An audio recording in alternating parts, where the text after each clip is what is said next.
Hello, welcome to the Rankers. My name's Wright, and again with me tonight is Stuart McPhee. How are you, Stuart?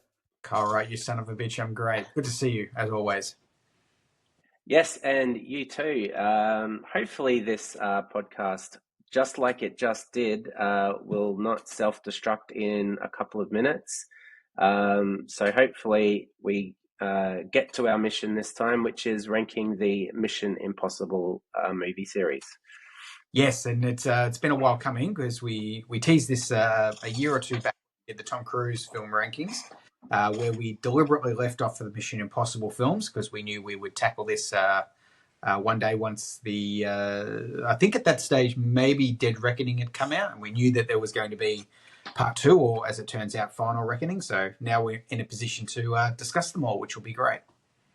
Absolutely. Really looking forward to this one.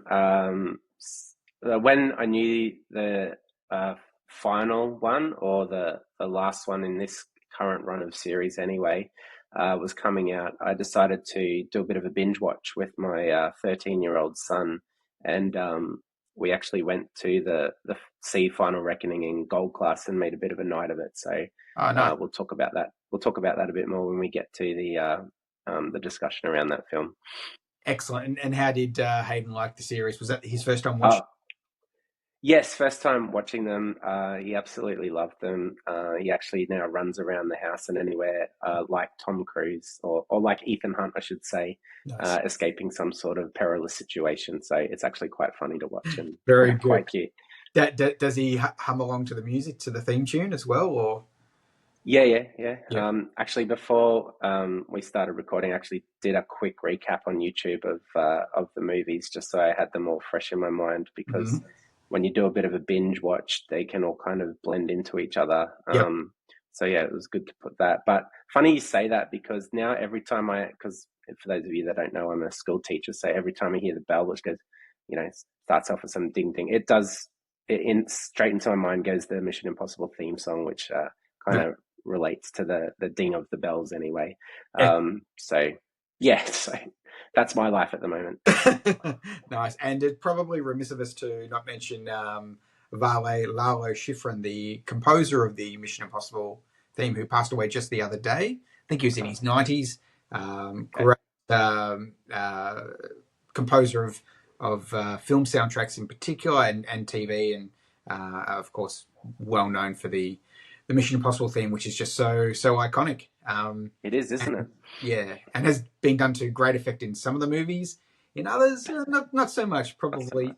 haven't aged as well. But so yeah, Vale Lalo Schifrin. Yeah, my daughter, who's only 7, I haven't had a chance to. I don't think she's quite ready for the Mission Impossible series just yet, but I have shown her the. I think it's the start of Rogue Nation. The cold opening on that on the side of the plane. Yeah, That's that's cool. probably as much as I've been able to show her without it getting probably too adult for her. So I look forward to doing the same sort of thing, and hopefully not boring her when the time comes. Okay. Absolutely. And before we get too far, or before we start ranking the movies and talking about those, you did mention the Mission Impossible theme song.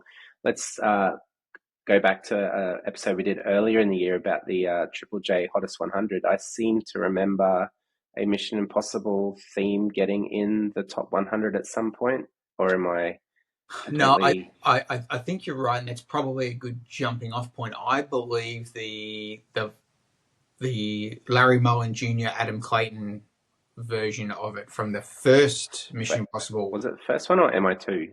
No, yeah, MI2 I think was done by your mates at Limp Bizkit from Oh, memory. that's right. Yeah, Culminates. I believe they did the one for the first film, which I think may have even scored a #1 hit in Australia from memory. It was a I think it was pretty big at the time. Yeah. yeah. So there you go, and yeah, also made the hottest 100. I think depending on how we end up doing our rankings, probably made it somewhere in there. Yep. So yeah, there you go. Very good. Um, All right, so a bit of back and forth discussion about how we were mm, going to do this one, but I think it's best if, given it's a series, that we start from movie one, go all the way through to number 8, And I think a little bit differently to what we've done in the past is instead of giving our rankings, in this case, it would be 8-1. After each film, we're going to give our ranking of the 8. And I think that will provide a bit of a discussion point around that. How do you think about that one, Stuart? Yeah, look, I think given that our scope is can only be seen in the 8 films, it will mean that some of us may reveal our number one ranking earlier in the piece, some a little bit later. It really depends. But this seems like the most logical way to talk about the series, I think. And I think even revealing that the ranking after each film, it will provide a good discussion point around the placement of that film. Yeah, absolutely. Agree? Yep. Right. All right. Well, given you're the more intellectual of the two of us, I'll allow you to kick off with your discussion points around the first film, Mission Impossible. Yes, released in 1996, directed by Brian De Palma. Most known, I guess, for some really sort of Hitchcockian style films in the 70s and 80s. The Untouchables being, I guess, one that both you and I would probably link to. I think he also then did maybe Snake Eyes after this, and then sort of the wheels fell off a little bit. And if we think about sort of the most Hitchcockian of them all, it's probably the first film. It's fair to say this is, I guess similar to the Bond series. Things like Fast and Furious, they just escalate in terms of the stunts and the gadgetry, and there's certainly some cool things in this and some really iconic parts, but it's really the dense plot. It's one that I don't know about you. I remember seeing this film.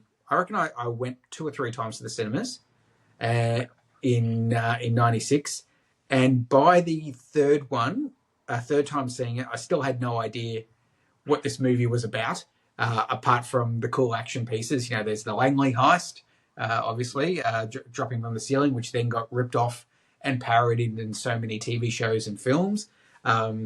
The cool scene at the end on the Eurostar going to Paris.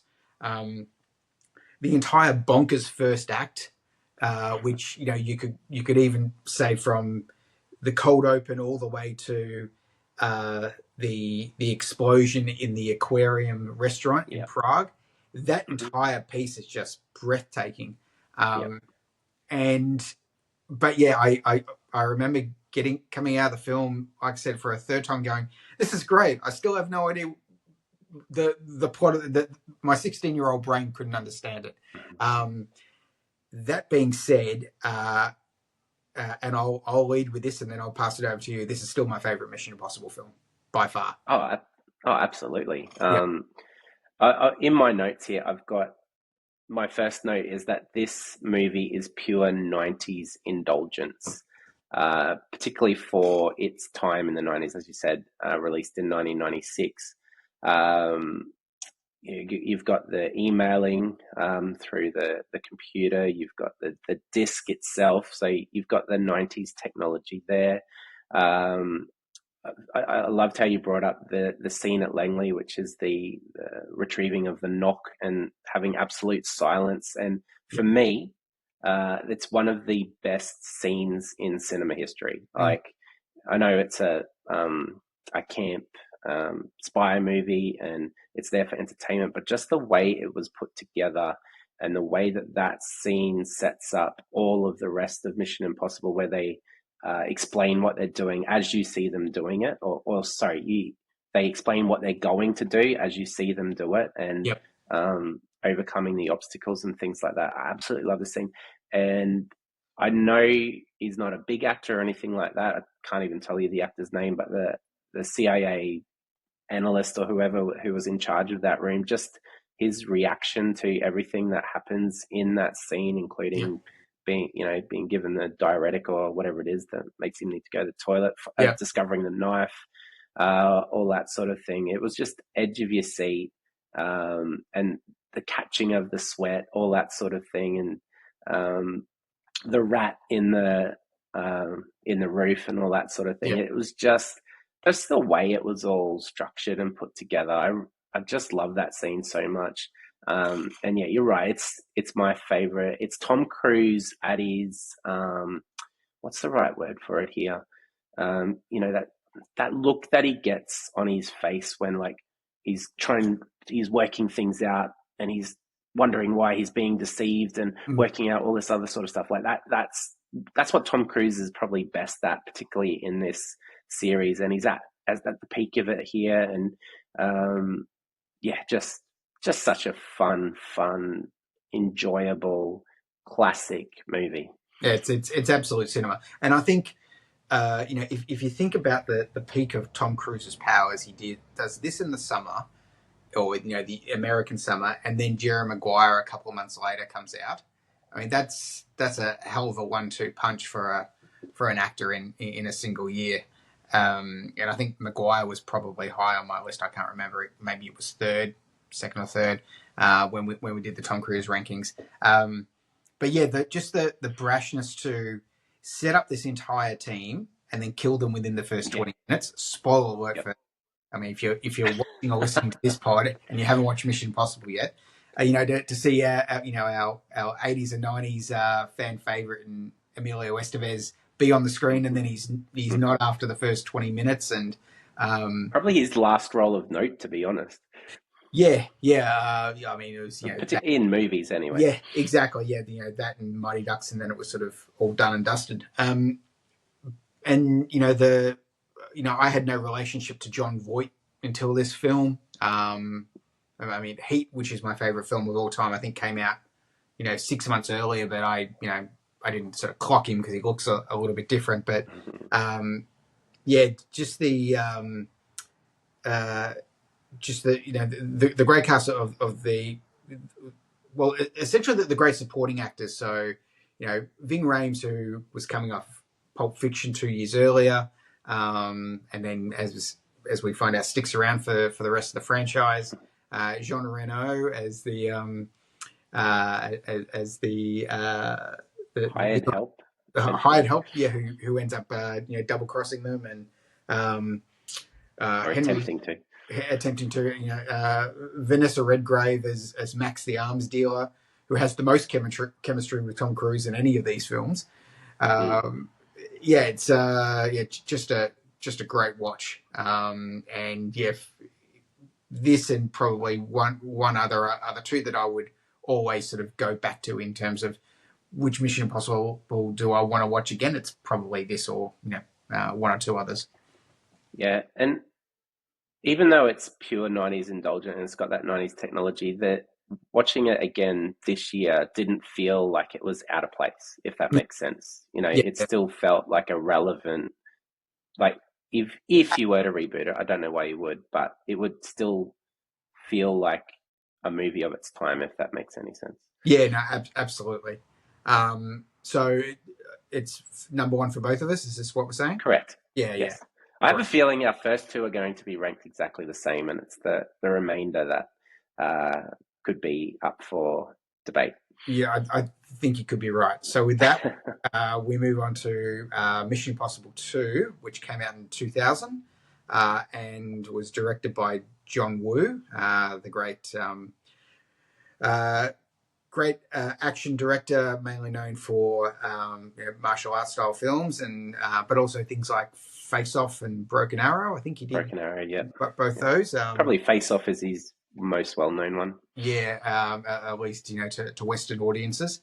And yeah, so after Broken Arrow and Face Off, we get Mission Impossible 2, which was filmed here in Australia. I'll let you talk about this film first, Carl. Yeah, it's a funny one, this one, and I think we've spoken about this off air previously. I actually don't mind the plot of this one. I actually think the plot is one of the stronger plots throughout the whole series. It's just really, really poorly executed. There are some redeeming features, like you mentioned. John Woo is the director, and actually the slow motion action parts are probably the best bits of the action in these movies. I didn't mind those parts, but just the way they went about getting to where they were going, if that makes any sense, was just confusing, befuddling, um, mucky, Yeah. and it does have some all right parts, but it was confusing. Like all of a sudden, at the start, he's meeting with Anthony Hopkins' character, and that just sort of comes out of nowhere in some sort of Brazilian fair or something like that, and then suddenly they're off to back off to Sydney or something like that, and Thandie Newton, I think, is the female, or the main female in this one, and she's usually a pretty good actor. She just seems so wooden, and really was just a driver for a reason for there to be a villain sort of thing. Mm. So I didn't mind the actual theory behind the plot, and the actual start of it is actually pretty interesting, and really that is well executed. But then after the start, it just falls off a cliff, and it sometimes climbs back up and then falls down again. It was just a really hard one to watch from start to finish, and I actually didn't do that when I rewatched it. I had to watch it in like half-hour bits because it was just too hard to get through. Your Yeah. thoughts? Yeah. So it sounds like this is your least favorite film. Correct. I've Yeah. ranked it number 8. Yeah. Same here. So I think that the redeeming things to it is, whilst it was only the second go around, I like the idea that at least for the first half of this franchise, they stuck with the idea of let's get an auteur in to put his or her slant on a Mission Impossible film. So it's So you're saying not the same director? There's a yeah, different director yeah, per movie. correct. Yeah, so without going too much ahead, the first film is an absolute Brian De Palma style film. The second film, John Woo puts his stamp on it. It's a very John Woo film, and then J.J. Abrams with and then Brad Bird, and then Macquarie takes over from there, and does the last 4. But you can tell each director has put their own uniqueness into it, and allowed to, I guess. Yeah, exactly. So which is pretty. If you compare it to just say a Bond, and it's interesting that we're doing this, and Denis Villeneuve has been announced as the director for the next Bond, that is the first one under the Amazon franchise. And whilst I think we'll get some very Denis Villeneuve style stylings to whatever the next Bond film is, in the end, a Bond film is a Bond film. And it will change with the times, but not necessarily with the director. So, Sam Mendes has done a couple of these Bond films, but there's nothing in any of his where I go, oh, that's a Sam Mendes film. Where with this, it's absolutely a John Woo film. Yeah. And so with that, I give it credit for that sense. I think I agree. I think Thandie Newton is a much better actress than the material that she's given in this. Dougray Scott, who I don't mind, but quick trivia. Apparently, Stanley Kubrick's delaying of completing Eyes Wide Shut. Eyes Wide Shut is, which then delayed Mission Impossible 2, was the reason why Dougray Scott didn't end up being Wolverine in X-Men, and that's how Hugh Jackman got the role. So Hugh Jackman has Stanley Kubrick to thank for all that. But does that mean Hugh Jackman would have been the villain in Mission Impossible 2? Well, given that's set in Australia, that's not a bad idea. Like if you straight swapped it, but then Jackman doesn't get the career that he gets. No, true. Probably. But Dougray Scott always felt to me like we can't afford Ewan McGregor. Let's get Dougray Scott. And Dougray does some fun things in this, but I don't think it's enough to save it. But there's some other baffling things, like you've got acclaimed Aussie actor Richard Roxburgh doing a South African accent for reasons past understanding. You've got John Paulson being as ochre as possible. That was hard. That was hard. You've got the meeting at some sort of safe house, which looks like it's near Broken Hill. But it actually looks like it's in the middle of the desert, as far away from Sydney as you could get. Exactly.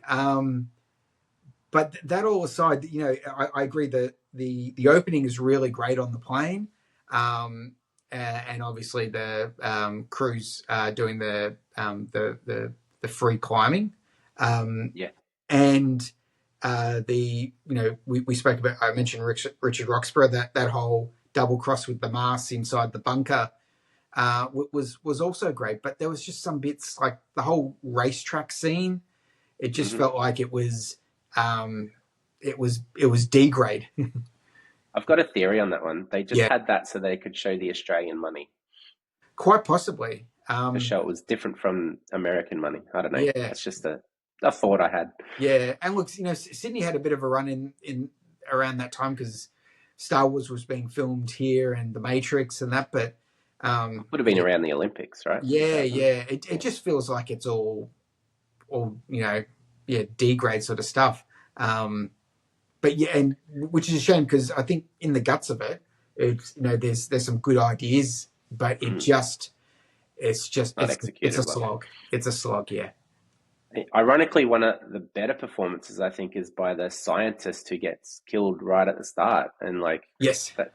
And he, from memory, he's a pretty good actor. So it was a yeah, shame that he had such a small part. yeah. I remember him as I think it was around the same time as Boris the Blade in Snatch.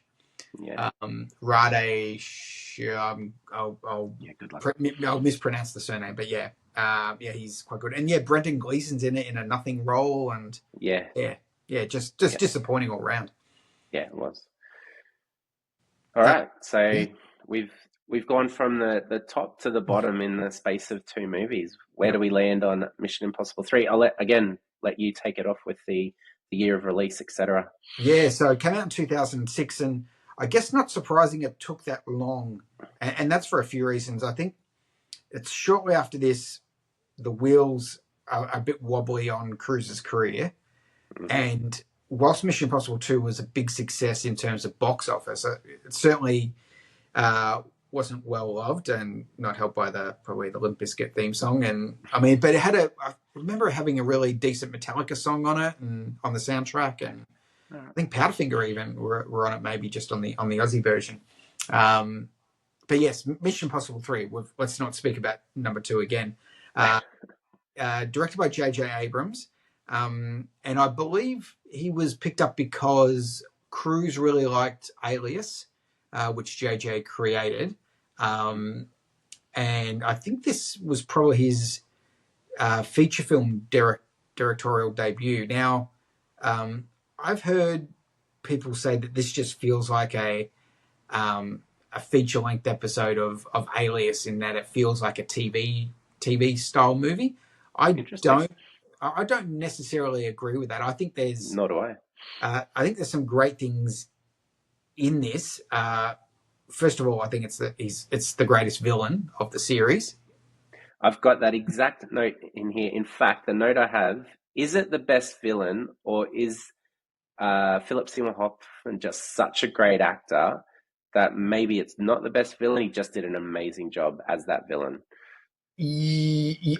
Actually, that's probably a great point. I think it's Philip Seymour Hoffman that makes it, and I think if you Hmm. put him as the villain in any other film, maybe even Mission Impossible 2, you probably get a 15% bump just because Yep, it's Hoffman. totally agree. So you could be right there. I think um, what what makes what are the great things about this is that once again uh, it's an auteur putting their own stamp on it, and it is a very J.J. Abrams film in that similar to things he did in Alias and Lost. He does we're starting the movie halfway through it. There's no setup to it. It looks like it's all going to go to pieces. There is, and this is a theme that then gets carried through on the Star Wars films that he's done, where he absolutely loves the Spielberg, George Lucas idea of a MacGuffin, um, and creates this thing called the Rabbit's Foot, which is completely meaningless until we talk about the final film, and so you're just along for the ride in that sense, and by this stage, we've now got a third film with Ving Rhames as his offsider. We get the introduction of Simon Pegg in a very small role, but then becomes larger as the series wears on. Is this the one also with? I mean, you got Kerry Russell, Michelle Monaghan. Is it Lawrence Fishburne's in this one? He's the I think he's the director of MIF. Yeah, and in fact, this cast is pretty stacked because you've got. I can never remember his name. Is it Billy Crudup? Yeah, Billy Crudup's in this. Yeah. Jonathan Rhys-Meyers is in this. Yes. Maggie Q is in this. Yes. It's a pretty stacked lineup. I'll hold off on where it ranks, but your thoughts on the film? For me, this has one of the best action scenes in the whole entire series. The retraction of Lindsay Fells, I think is the character's name. It's Kerry Russell's character. Yep. And for me, it's the one thing that stands out for me in this movie. Just that whole retraction. I'm thinking extraction. Extraction. That's it. So getting her out of the situation she was in. It's probably my favorite action sequence in the whole series. I'm surprised to hear your feedback there that this is not one of the more loved Mission Impossibles, because I really like it. I've even got as in my notes here, is this a callback to Top Gun? Like, it just has that feel to it. Interesting. And Philip Seymour Hoffman is just fantastic in this. Didn't occur to me at the time because I don't think he got bigger in his career after this, perhaps, Philip Seymour Hoffman. But interesting that they would, such a good actor, that they would kill him off, because there could have been a chance for recurring roles. But I guess they didn't know that his career would, grow, get bigger. If I'm struggling for words here, which is not great for a podcast, but anyway. But yeah, I really, really enjoyed this film. Just a lot of fun, this one. Yeah. I think it to me it drags in moments. I think some of the set pieces are really cool though. Whether it's the Philip Seymour Hoffman's character Owen Davian, that's what I was after. Like that, the whole bit at the Vatican. Into him getting away on the bridge, I think is really cool. It felt like the parts of the ending towards the end weren't as memorable as others. That being said, I think it's probably Cruise's most sort of human portrayal of Ethan Hunt, and that's because of the Michelle Monaghan character. Yeah, and she's pretty good in this as well, I thought. Yeah, absolutely. And the more I think about the movie, the probably I've ranked it harshly because there are some really great moments. Even him getting out of the MI headquarters and then rushing to save Michelle Monaghan's character, and then she's already been taken. There's some really great moments. All that being said, I've actually placed it 7th on my list. Oh, interesting. Yeah. I've gone the other end. I've got it 3rd. Oh, really? Okay, there you go. Yes. Okay, so far we've both got Mission Impossible first, Mission Impossible 2 last. I've got MI3 7th, and you've got second last. Yeah. And you've got a 3rd. Excellent. But it was close with my 4th. But I think just for me, that extraction scene just put it over the top of the other one. Yeah. Yeah. Fair enough. Okay, so that takes us to 2011's Ghost Protocol. Correct. We start naming. They have special names now, the movies. That's right. MI4 for those playing in chronological order, but yes, no. Protocol came out in 2011, directed by Brad Bird, who was mainly known for animation from memory. I think he did The Incredibles. I could be wrong.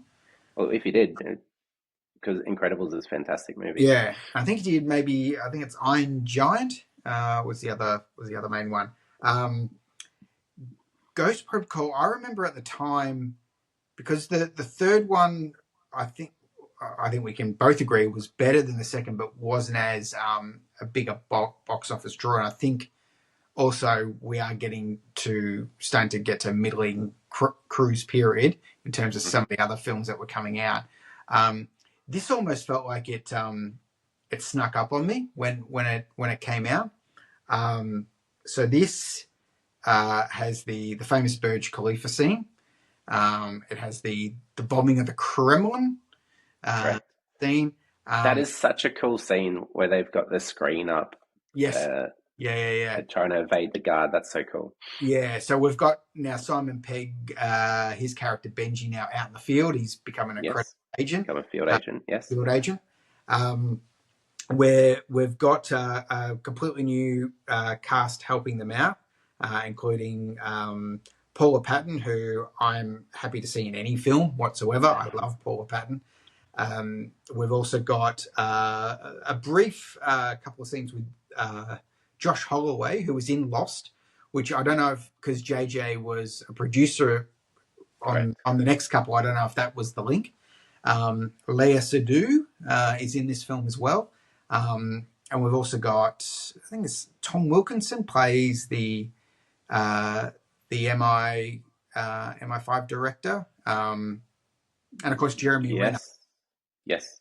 Who, I don't think it's ever been proven that this was planned for him to take over the franchise, but that seemed to be the prevailing thought for quite a while. And of course, that ultimately doesn't happen. This starts off in a Russian prison with a great. This is with Ethan in the prison. Yes. Because I think he's might not be Russia, but it's somewhere. It's somewhere. That's not America. Correct. I'm pretty sure he's deep undercover, but they need to extract him because of the reasons of the film and initiating Ghost Protocol. Something's gone tits up, so to speak. Renner is conflicted because of he believes he's responsible for potentially killing Cruz's or Ethan Hunt's wife. But all that is actually sort of secondary to this is where the film or where the franchise, I think, starts to realize it's the big action set pieces that define this film, and plot starts to become very, very secondary to it all. We've mentioned it. I think the Khalifa scene and the Kremlin bombing, they're the two highlights, and everything after the Burj Khalifa and the dust storm is okay, but that's the high point. Yeah, you're talking about the scene where he's climbing on the building with his gloves. Yes. Oh, yeah. It's one of the iconic scenes in the series. Yeah. Blue is glue and red is dead. Yeah, I've actually got similar thoughts to you here. I've got that it had a really good intro and midpoint, but I found the ending a little flat. So I'm not sure if you agree in particular. And I really love that Kremlin scene. There was one moment in this film that had me sort of beside myself is probably the right way to put it, because I understand with Mission Impossible, you've got to suspend some sort of belief, in reality. However, to go this far, so before they get to the place in the Middle East that they're going to, they're driving on a long open road through the desert. And part of this scene is obviously dialogue. They're talking and becoming close-knit as a team in the Jeep or whatever they're in. And there's no sand, no nothing to block their view or anything. And then suddenly we cut to these camels walking on the street, which they couldn't see for the previous 400 meters, and they have to swerve around them. Yeah. And for me, that was just a little bit too far of suspense of belief. Surely top trained secret agents would be able to spot camels being shepherded on a highway in the desert with no other cars around. So that was a little bit of a low point in this one for me. But I'm not going to underscore it too much for that little moment. Yeah. But you're right. Jeremy Renner's actually, I really like him as an actor, and I thought he was really good in this role. Funny that one of the agents' names was Jane Carter, which is what's her name? The one that's in it later on anyway. Isn't that her character's name in Marvel series? Hayley Atwell. That's it. Yeah. Yeah, I think because she's she's a Captain Carter. Yeah, So Agent Carter or something. Yeah. yeah. So anyway, that Yeah. was just a nice little trivia fact there. Yeah. But yeah, I think this is by far the goofiest film, but I think it's deliberately so. And I've read an interview before where the writers talk about what they wanted to achieve, and I think Brad Bird as well was. This is the one where everything from a gadget point of view doesn't go right. It's everything from the screen in the Kremlin, as was discussed, to the gloves failing, to the mask not working, so they have to improvise in the hotel, which was a really good sequence. Yeah, in the hotel. Yeah, yeah, absolutely. And to Paula Patton getting revenge on Leia Sadu by kicking her out of the window, which obviously wasn't the plan. But I do like the fact that it's one thing after another, and what can go wrong does go wrong. Despite the final sort of 30 minutes of the movie, which is certainly not unwatchable by any means, but it peaks after it peaks at the hotel. This is my third favorite, and the one that I'm always happy to go back to and watch. We probably sorry, go ahead. This one has very little Ving Rhames in it, doesn't it? Yeah, right at the end. Yeah, I was just about to say, so he's essentially in it as a cameo only. Right towards the end when they're all catching up is in San Francisco or Seattle? I think it's Seattle. Seattle, I think, yeah. Yeah. And Monahan's character is seen there, which confirms that she's not dead. And Renner can sleep easy in that sense, knowing that she didn't die because of him, or she's not dead at all. So I'm not quite sure whether it was a scheduling conflict and that's why they just got Rhames in at the end. But it was nice for the continuity that he at least had a quick cameo. And I know we touched on him earlier, but Simon Pegg really kind of steals the scenes in a lot of the scenes in this movie. So maybe he was taking a bit of a side, so he could become more of a featured role player in the series. Yeah, I think so. And this is where we start to get characters being in at least one or two ones, as we'll talk about Rogue Nation in a second with Renner. But where do you rank Protocol in your? I've got it fifth. Okay, well that feels fair enough. I think most people would have it in and around there as well. In that midpoint, Yep, very good. So that takes us to 2015's Rogue Nation, which is the one that brings us Rebecca Ferguson's character. Correct. Isla Faust. That's the one. Renner returns. Rhames is back in a more supporting role as opposed to his cameo. Pegg is in it again. This brings us. Is this the first one with Baldwin? Is he in this one? Correct. Yes. I love his character in this series. Yeah. And he does it well. He does, yeah. That's right, because Baldwin's in this one. And this brings us the probably the most feared villain in Solomon Lane in terms of Cruise's character and I guess the series. and it's the first one of this 4-film stretch that's done by Christopher McQuarrie. Your thoughts on Rogue Nation, sir? I this is again a fun one, not as memorable as some of the other films for me. Although I did really like the scene in the record store where Ethan gets gassed in the cubicle, Yep. and having a vinyl album as the source of the message was really well done, I thought. There's some really tense scenes in this one, I think. The motorcycle chase scene was pretty well directed. I like that. But other than that, it wasn't. A, it's not one of my favorite ones of the franchise. Rebecca Ferguson is great. I just the plot's a bit all over the shop.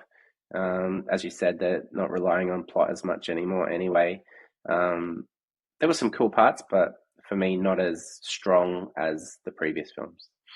Technically, Yeah, it's interesting. I've seen other people's rankings, and a lot of people rate this quite highly.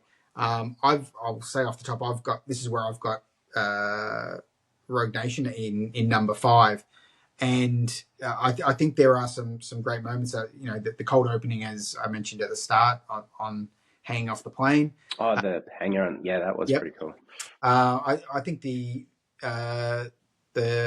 sort of the assassin moment in the opera is pretty cool. Yep. Certainly the motorcycle chase, I think it's in Morocco, is great. Similar to Ghost Protocol, there are parts of the end of the film which just seem, I don't know, like I totally agree with you. The foggy London streets.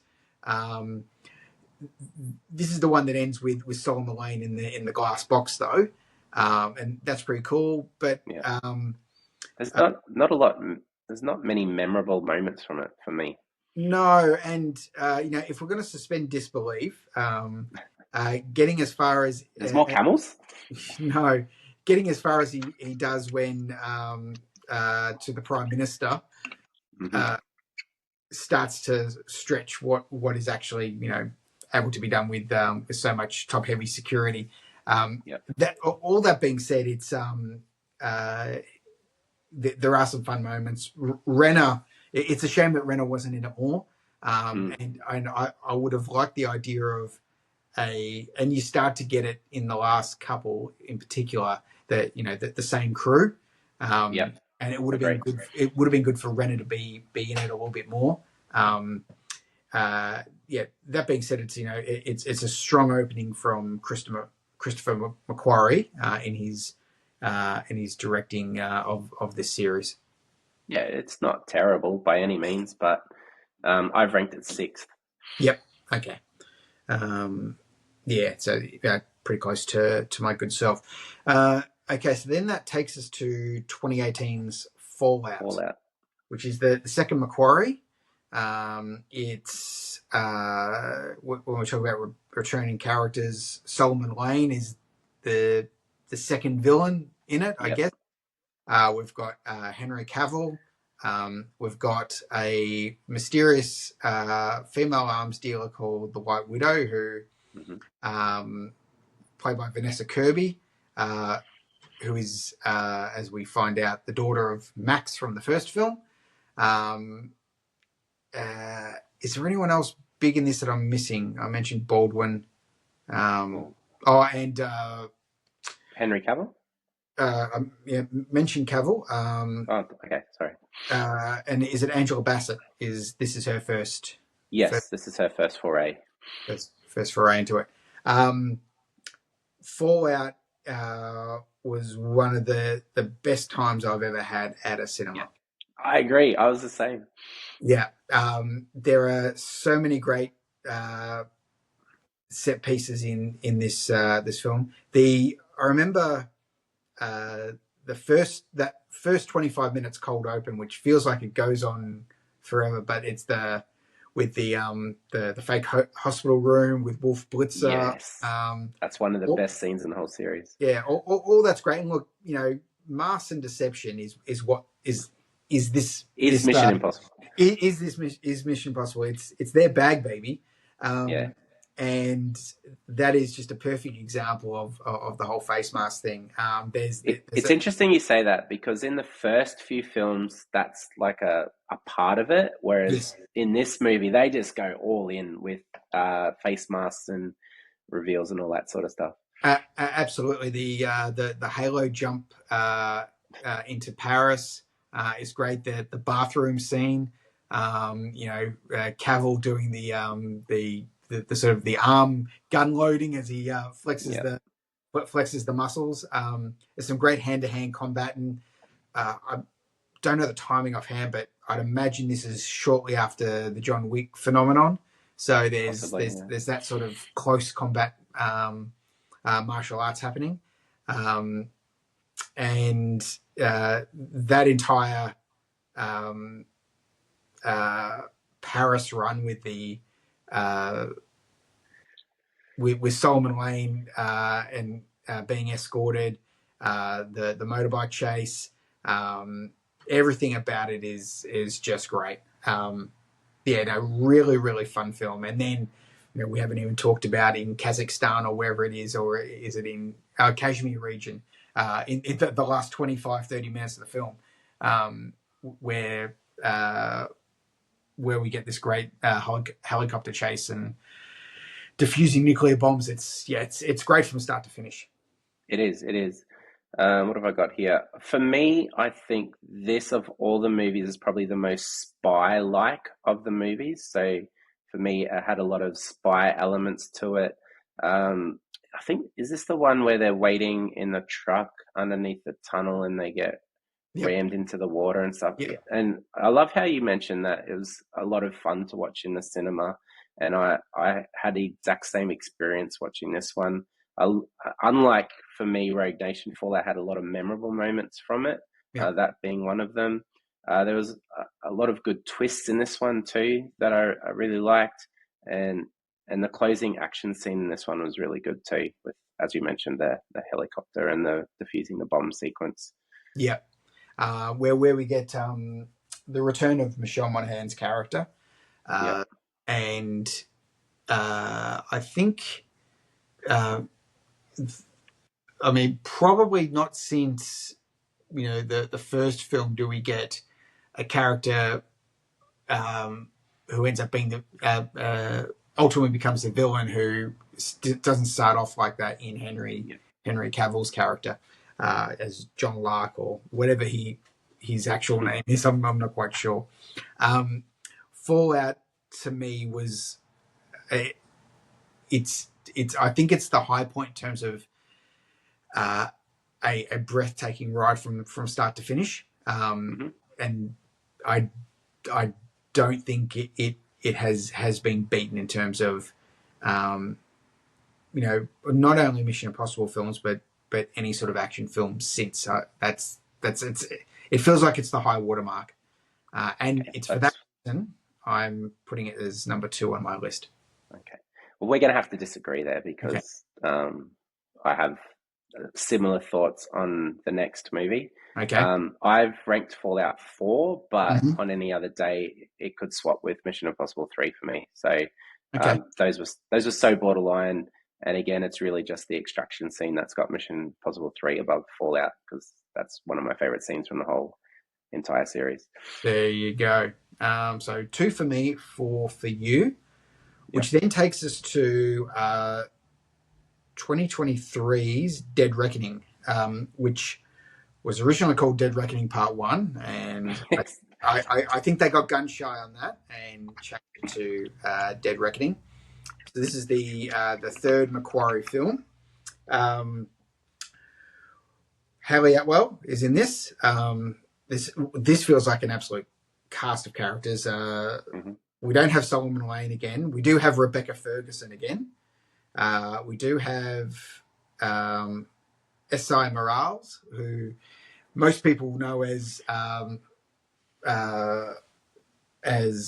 the brother in La Bamba. I think was his most memorable role, which is about almost 40 years ago. Shea Wiggum's in this. Henry Czerny comes back as Kittredge, the CEO Yeah. from the first film, who I'm always happy to see. I always loved Henry He's Czerny. so good in that role. He is. He's great. And he played a very similar role in Clear and Present Danger as well. A little bit more sniveling, if that's even possible. So I always enjoy Czerny's work. This is where plot is absolutely thrown out the window, it feels. And I think you're either in or you're out on the AI stuff regarding this. Me, I can take it or leave it because I think S.I. Morales is a really great actor anyway, and I think he's a decent enough villain. But we get Vanessa Kirby back as the White Widow, which is great. Starts off in is it Dubai Airport? I think is essentially the first act, and then you got this. Was it that's the second part. There's the whole submarine thing at the start. Of course, yeah. You've got the submarine bit, which comes into it with Final Reckoning. Yes, you're quite right. That's the cold opening. But that's my memory of the start. So when I rewatched it with Hayden, I thought the movie started in the airport, but no, it starts with the submarine being destroyed by AI and then moving to the airport. Yes, and in fact, there may even be something in between. No, well, yeah, there is, because you've got the submarine, and then you've got Ethan going to the desert to get the that's right. cruciform key from the key. Yep. Isla. Yes, that's Faust. And then he pretends to be Kittredge's security or that's right, something like that. Yeah, and you missed Carrie Ools as well. Yeah, that's right. The CIA director or something. Correct. Yep. And Pom Clementif is in this as she's like that sort of henchwoman assassin. Paris, I think. Is that the one you're referring to? Yeah.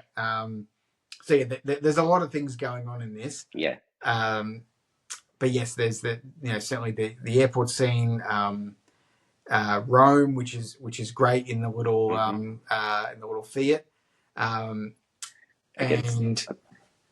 Sorry, against the big army truck. Yeah. That's right. Then you got the Venice, and then essentially the on the Orient Express, which ends really cool.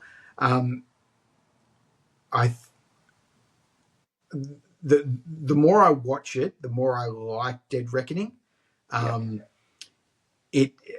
I think it will always suffer from the fact that it feels like it's part one of something. But I actually don't think. Sorry, let me rephrase, because I don't want to jump too much ahead of things. It certainly feels like it's part one of something. However, at the same time, you can actually watch it and feel like it's its own standalone film. Correct. Compared to Final Reckoning, because it ends in a satisfied way, I think, or in enough of a satisfied way of, well, nothing's actually resolved, but I've had a fun ride watching it. If you know what I mean. I think you've nailed it. Yeah. That's my thoughts on it. And Hayley Atwell's great. Her chemistry with Cruz is really good. That was one of my points. Yeah, their byplay with each other is probably peak of the series, to be honest. Yeah. Which is something that I don't think they, once again, not getting ahead of ourselves, they don't use to as much of an effect in the final film or in the next film. Dead Reckoning I had in the number 4 spot. So similar feelings in that, much like Mission Impossible 3 and Fallout with yourself, I see Ghost Protocol as the funner watch than Dead Reckoning, only because it has its closure to it.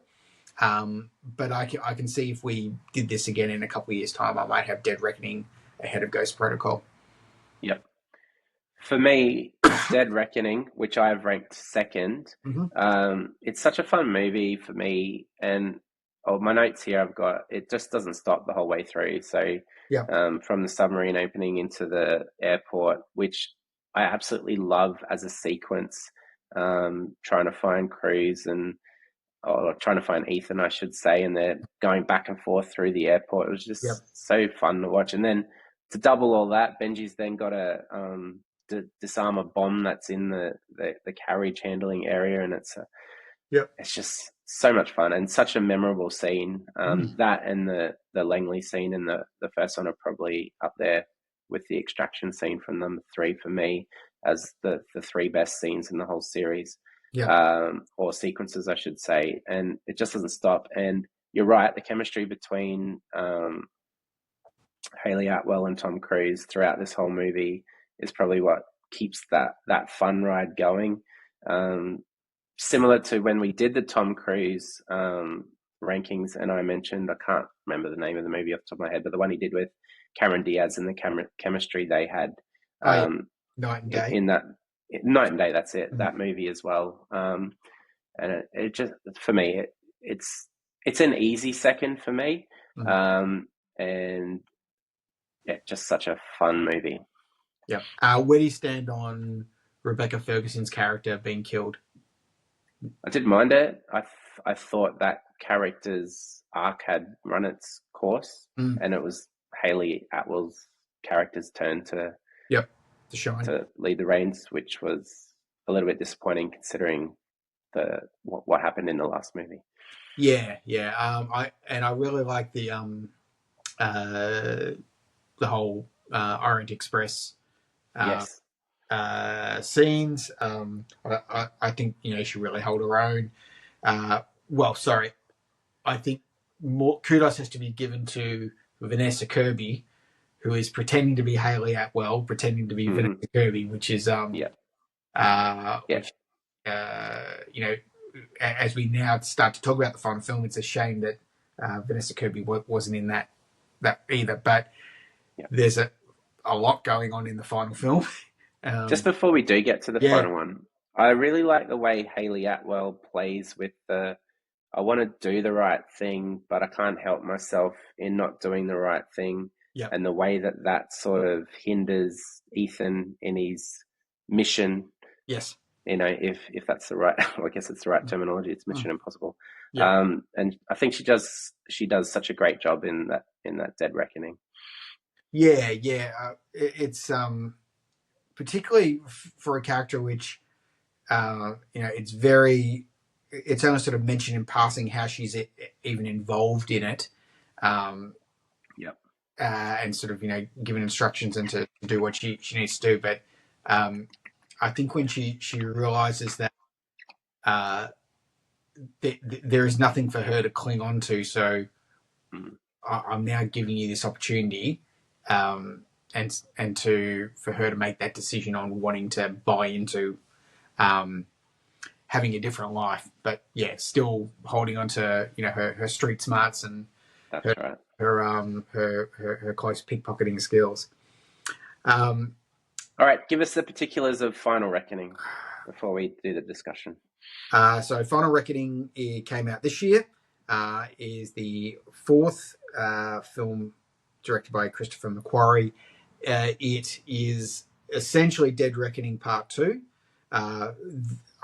It seems like there are some elements that were filmed at the same time, or at least were storyboarded at the same time. And I imagine that they had some sort of idea of the end point. And it's fair to say at this stage it's what would make for great cinema from a spectacular point of view, and then how do we build a story around that it's fair to say that this is how these things are made now. Yep. You've got most of the cast returning from Dead Reckoning, except for Rebecca Ferguson, except for Vanessa Kirby. Angela Bassett comes back into it. It's sort of seen as the president. There's an Easter egg in the first one in Dead Reckoning Part 1, or just Dead Reckoning, where you see her frame photo on the wall, which is you're led to believe that she's the president. we've also got Nick Offerman is in this film. We've got who else is new in this? We've got Hannah Waddingham from Ted Lasso is in this Yes. film. We've got is it Travis Tillman is his name from Severance as the submarine captain. We've got William Donlow from the very first film, who was had his bags packed and shipped to Alaska. Oh, that's right. Yeah. Is now manning the weather station for the CIA on an island just off Alaska. Am I missing All right, anything but else? no, I think you've covered all the main players. Let's Yeah. get into it. Is my excitement of Dead Reckoning and then expecting a lot out of Final Reckoning, has it muddied my opinion of the movie, or was it just not that great?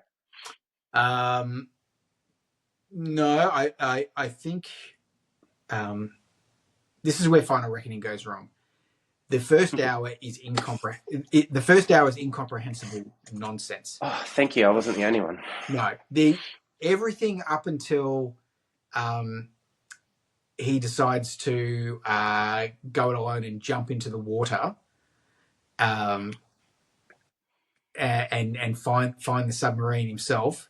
Everything before that is it felt like it could have even been excised from the movie. If we wanted it to be a pure part two, you could even argue, as much as it feels like it's at stake, the entire war room scene and all the different nuclear powers, losing control one by one, is neither here nor there. The two great things for this of this film is him getting the what he needs to get in the submarine at the bottom of the ocean, and the other thing is the whole biplane scene at the end. Yep. Everything before that is not worth anyone's time. I believe. I mean, there's essentially there's like two or three different sort of here's what the last 7 films all mean, and what are we doing? We don't need it. We've just watched it, and probably doesn't help that you and I binged it. But I'm sure we weren't the only ones either. no, look, I don't think so. It just wasn't necessary, and like I said, I think there are some elements that are great callbacks in it. So I really like. Yeah, the callbacks were cool. I did like those parts. Well, so like, especially the William Donlow character, I thought he was great. And he then becomes the stand-in for one of the other major characters who, for people who haven't seen it, we won't spoil too much of it. There is a major character who does die early in the film, and Donlow's expertise helps immensely in the second and third act. So that was cool. But then things like the reveal of Shea Wiggum's character and who he's related to from the first film, unnecessary. Right. And the whole desire to reveal what the rabbit's foot was from the third film didn't make sense to me either. I don't know. It just felt like there was obviously a desire to try and wrap the series up by doing it this way, which if it is wrapped up, that's fine. And it does end with, I think, two of the greater high points of the series from an action point of view. But opposite to what we were talking about with Dead Reckoning, I don't think at any stage anyone is going to go, I'll just watch Final Reckoning on its own. Correct. And if they do, they're probably just going to watch the submarine bit, which can be quite slow going. I understand that. Or they'll just watch the final 25 minutes in South Africa. Yep. Yeah. Yeah. I will admit I was having a few drinks watching the movie, so I did need a couple of toilet breaks in that first hour, but I was still super confused, and the whole thing over Ving Rhames' character just came out of the blue, Yeah. and why he was there. That was a bit confusing to me. I definitely will need another watch of it. Yeah. I think it's going to be a hard slog to get through. Yeah. Um, but you're right. There's some redeeming features in it, but I think I think what didn't help me as well is that I liked Dead Reckoning so much that I was expecting so much from this movie, Yeah. and for it to fall flat was just a major disappointment considering the money I spent on Gold Class to go watch it. Yeah, fair enough. So I have it ranked sixth. Yeah, I've got it seventh. Yeah. And uh, I think going forward, depending on additional viewings of Final Reckoning, I can see myself bumping up Mission Impossible 3 to overtake it. Yep. It just felt like, yeah, the first hour was just too exposition heavy and didn't really advance the story. And I often wonder, is there a 3 hour cut? And this is where it potentially hurts your good self. Is there a 3 hour cut where Dead Reckoning and Final Reckoning could be one film? Yeah. And you get to things a lot quicker. You'd I don't probably mind that. need to potentially, excise a sequence from the first film or from Dead Reckoning. But to go back to that conversation, Hayley Atwell's character sort of almost feels like she's secondary in this, Absolutely. which is a shame because I think she had done such great work in Dead Reckoning, for her to just be essentially a side, Yeah, a minor side character in a huge chunk of this. So I agree. Like that whole chemistry that we discussed from the previous film was, excuse me, just wasted, yeah, absolutely, just gone. yeah. So look, I don't know what the future holds for this series. I think they're probably done in terms of crews involved. Um, I, Correct. I Correct. I can see at some point they would look to reboot it. I don't know if it's Cruise that holds the rights to it now. Um, I think he'll play some part in it, but I don't know, given his age, whether he still wants to be doing such a physically demanding franchise. yeah, but I think there's if particularly if it goes back to different directors putting their own stamp on it would be interesting. So Yeah, I'd be keen to see what that looks like. So should we recap each of our own rankings? absolutely. But maybe we'll go from 8 to 1 this time. Sure. So All right. Well, we both had Mission Impossible 2 at number 8. that's right. I had Final Reckoning at 7. Yep, I had Mission Impossible 3 at 7. Yep, I had Rogue Nation at 6. I had Final Reckoning at 6. I had Ghost Protocol at 5. I had Rogue Nation at 5. Yeah, I had Fallout at 4. I had Dead Reckoning at 4. Yeah, I had MI3 at 3. Ghost Protocol for me at number 3. I had Dead Reckoning at 2. Fallout at 2 for me. And we both had Mission Impossible at number 1. The original and the best. Yep. That's right. All right, before we wrap up, question without notice. And you may not be able to because you might not have your list in front of you. Yep. But given that in a previous episode, we've ranked the Tom Cruise movies, our top 10. Yes. And given Mission Impossible 1 was your number 1, would it make your top 10? And if so, where? Good question. So I'm just going to see if I've got my Cruise films written anywhere. Bear with me. I reckon.